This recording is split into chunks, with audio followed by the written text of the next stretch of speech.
All right, Lisa, thank you so much. Hey, Brandy Beck joins me right now with her beautiful daughter, Kinsley. So, Kinsley actually just got done showing in the mini 4-H showmanship contest. So, Kinsley, I've got to ask you, how did it go?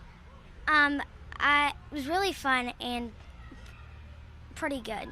Now, tell me for a second here, what did you show today? My pig, Mo. Mo's its name? Okay, awesome. Now, Brandy, what was it like for your daughter to be a part of this awesome experience?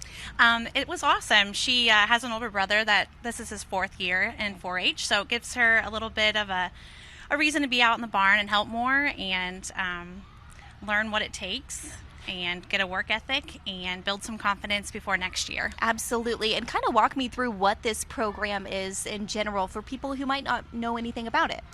So the Mini 4-H program offers families the chance to partner up with a mentor with a family that is able to have livestock at their home, and they teach the kids how to feed and wash and work with that animal in an environment that they might not have at home. So it's really a mentorship program then here.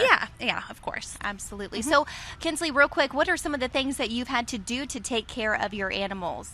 So in the middle of the day, usually at probably like 12:30, we have to go out and rinse and all 3 of the pigs, and then we come back in for a little bit, and then later that night we also rinse again. And feed. And feed, too. That's an important part, right? Awesome. Definitely sounds like you've had a lot of fun. So, Brandy, for anybody who might be interested in getting into this program, what advice would you give them?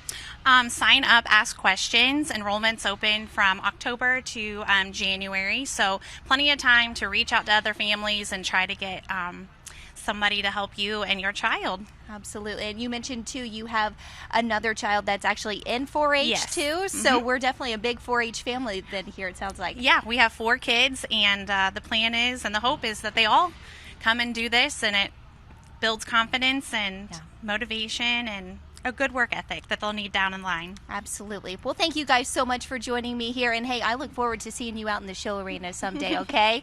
All right, Kinsley, thank you so much. Now, if you haven't bought your Christmas tree yet, it's time to go ahead and do so. Casson's Trees in West Lafayette focuses on growing fir trees for customers to pick out. But in today's Indiana Farm Report, we get to see where one of their trees is right now. There's a big demand for bigger trees now. So that means the time period to produce those trees is more than 7 to 9 years. With the demand for Christmas trees rising, Well, we offer anything from 3 or 4 feet up to about 12 feet, and we're sold out 11 and 12-foot trees now. Dan Cassons, the owner of Cassons Trees, says you have to have patience to grow trees. So this is about a 7-foot tree, so as we were talking earlier, I'm holding 7 to 10 years of life expectancy in my hand here. He believes the demand for taller trees has increased due to how homes are designed. Houses are built with open vaulted ceilings, so people now have not an 8-foot ceiling, but a 12-foot ceiling. As far as going to Cassons to get your Christmas tree, If they've been here before, they kind of know what to do. They grab a saw and grab a mat and head out to the field and find a tree. once you find your Christmas tree at the farm, All right, let her roll. the first stop is a tree shaker.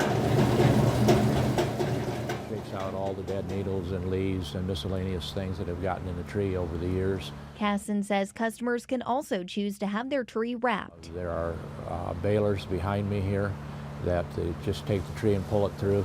That condenses it down, makes it easier to handle, and also prevents the branches from getting broken during handling. And there's something pretty special about the Christmas trees at Cassons. They're award winning. The producer of the Grand Champion tree has an opportunity to put a tree in the governor's office at the state capitol building.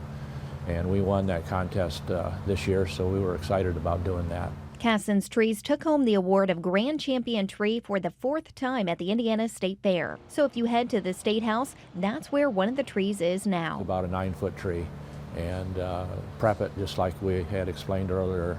And so at the right time, you take the tree and set it up in the governor's office, and that's it. Picking out your Christmas tree is a pretty quick process, but growing trees is anything but that. It's going to be 10, 12, 13 years on some of these trees.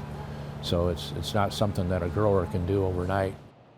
Now, when a Christmas tree is cut, sap will actually clog the vessels that carry the water up through the tree. So to prevent that from happening, it's really important to go ahead and place the tree in water as soon as possible. Find out more information about this area, but if you can avoid it, find an alternate route this morning. Yeah, David, I've been trying to reach out to Lafayette Police, so I'm in touch with them, trying to get some more details here. And as you mentioned, we'll continue to keep you updated here. So as of now, no further updates except to kind of just avoid that area. So yeah, hard working here, always, even at the desk. You know, trying to reach out and make phone calls and trying to figure out, you know, news from where you live and try to figure out everything that's going on. So absolutely, that's what happens here. That's what happens here. Always working. Yeah. David, as far as today though, it almost looks foggy outside. It really kind of is, but it's more just the extra moisture in the air. It's just kind of dreary out. You look out the door and you're like, want to go back to bed. Just lay down. It's kind of just a dreary day. Yeah, and it's going to be, we'll see more rain this afternoon. Thankfully, though, the weekend looks fairly decent. Tomorrow will be a little cool, but Sunday looks great for Mother's Day. I know it's going to be great to get outside and enjoy the day with my mom. Absolutely. You got plans then? As of right now, we do not. We're going to be seeing her possibly today, which is a surprise, so hopefully she's not watching. Oh, Maybe. I'm sorry. I shouldn't have asked. It's okay. All right. Well, hopefully everybody gets to get outside and enjoy the weekend then. So, all right, David, thank you so much. We'll check back in with you in just a little bit. Hey, today is Friday, and that means it's time for Golden Black with Alan Carpick. He joins me right after this break to talk about what's going on in the Purdue sports world, including the transfer portal. That's all coming up right after this break. You're watching News 18 at 6. News from where you live.